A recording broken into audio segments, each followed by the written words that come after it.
News 18 पर मेरा पहला सवाल आपसे तो यही होगा, क्योंकि बंगाल के चुनाव की बेला आ चुकी है, एक परीक्षा की घड़ी है, अग्नि परीक्षा की घड़ी है।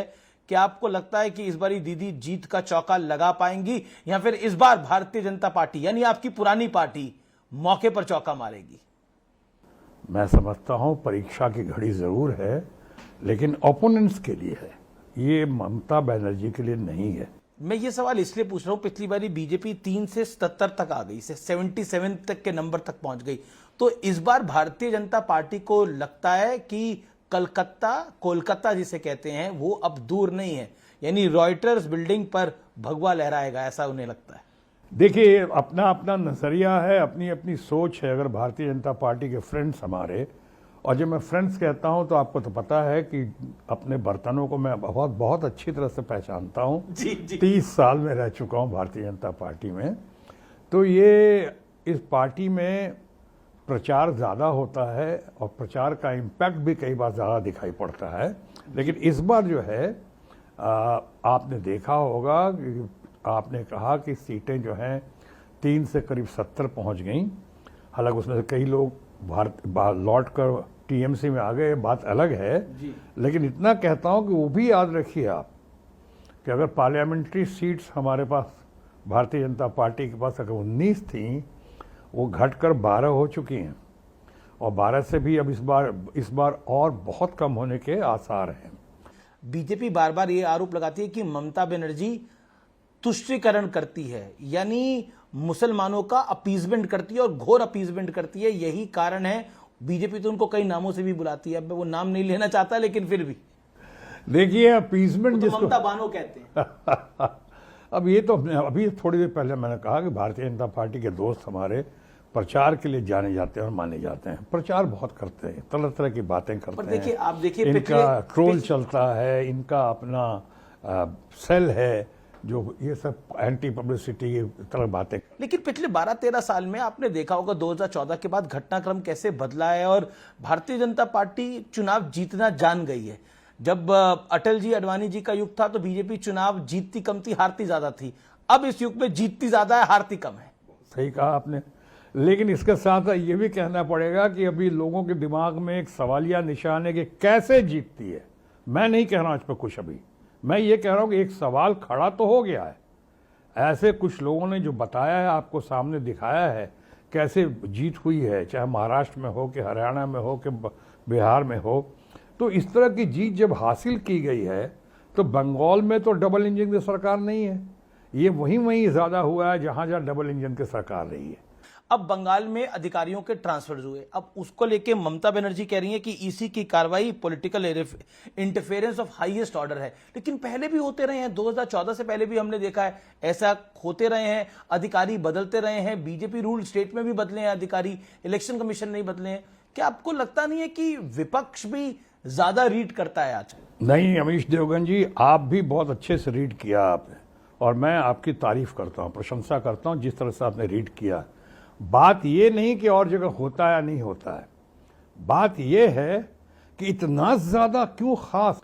ये आनन फानन में जिस तरह से आपने महिला चीफ सेक्रेटरी का ट्रांसफर कर दिया, डीजी पुलिस का ट्रांसफर कर दिया, एडीजी लॉ एंड ऑर्डर का ट्रांसफर कर दिया, होम सेक्रेटरी का ट्रांसफर कर दिया, बंगाल के कलकत्ता के पुलिस कमिश्नर का ट्रांसफर कर दिया, इस तरह कितने सारे कमिश्नर्स आईपीएस आईएएस का आपने ट्रांसफर कर दिया। और क्या कहा कि चुनाव तक आप किसी चुनाव के कार्यक्रम में भाग नहीं लेंगे, किसी इलेक्शन के प्रोसेस में आप नहीं जाएंगे जी। आज उनमें से बहुत सारे लोगों को ट्रांसफर करके तमिलनाडु और केरला भेज दिया गया है और चुनाव की ड्यूटी में भेजा गया। तो मैं कह रहा हूं इसकी बारीकी पे जाइए। लेकिन शत्रुघ्न सिन्हा साहब, ऐसा पहली बार नहीं हुआ है कि इलेक्शन के मद्देनजर इलेक्शन कमीशन ने ट्रांसफर्स करे हों। एक फ्री एंड फेयर इलेक्शन करने के लिए ये कई चीजें जरूरी होती है, और बंगाल का एक ट्रैक रिकॉर्ड रहा है, चाहे वो लेफ्ट का कार्यकाल रहा हो, चाहे वो ममता जी का कार्यकाल रहा हो। एक वायलेंस हम देखते हैं, इसमें तो कोई दुराई नहीं है। बंगाल की धरती पे जब भी चुनाव होता है हमें वायलेंस दिखती है।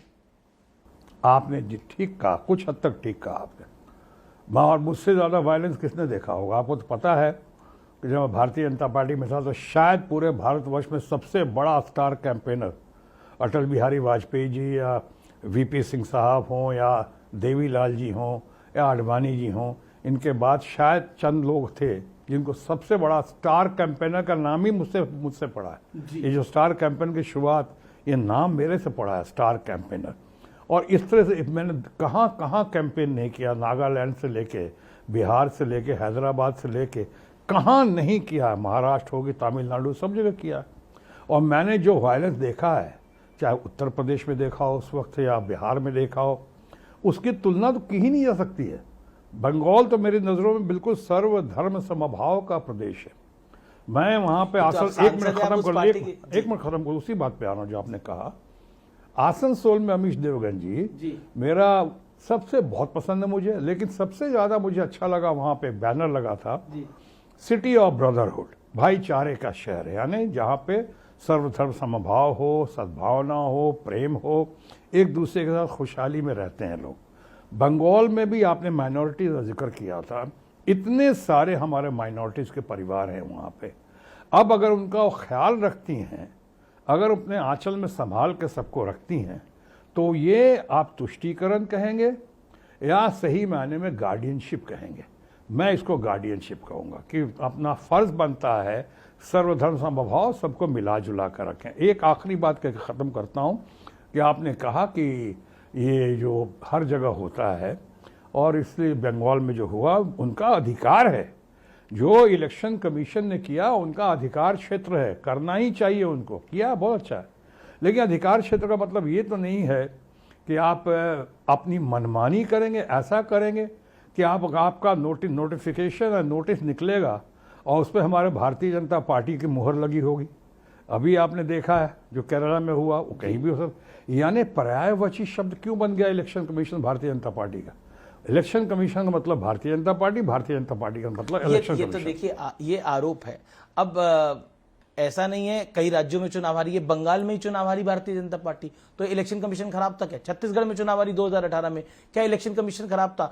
तो जहां जीत जाते हैं वहां इलेक्शन कमीशन सही हो जाता है, जहां हार जाते हैं वहां गलत हो जाता है। जहां हार जाते हैं, जहां कई बार जहां जीते हैं, वो कह सकते हैं despite, in spite of drama जीते हैं।